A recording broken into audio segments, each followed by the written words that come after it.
Joe Davis and Lane Glass, here to give a tutorial on these doors and how they operate. Let me start with the basic. This is a panic device. Right here is the dogging key.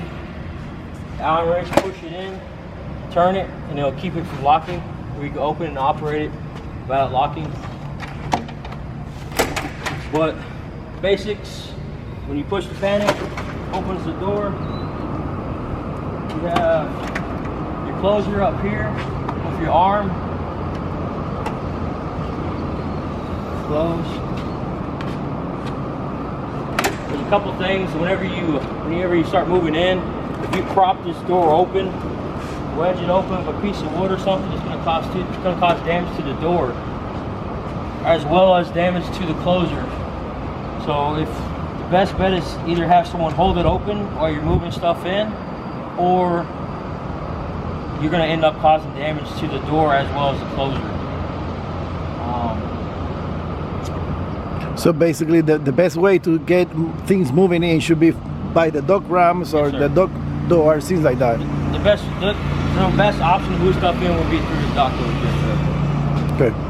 Or that man door that is basically like, I don't know, 50, 60 feet away. Yes, sir. Okay.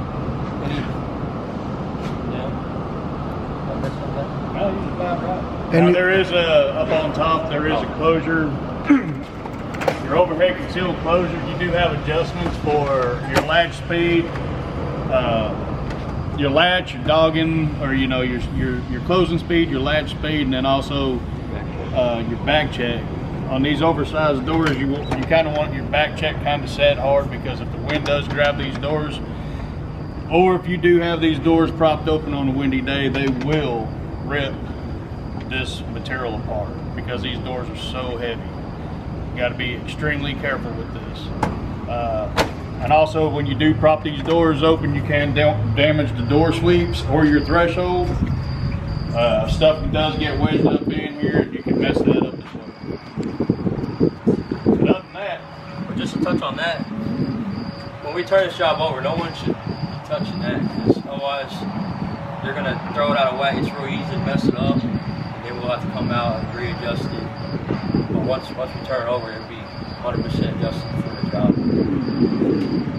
Okay. Any advice for care and maintenance for the glass glazing?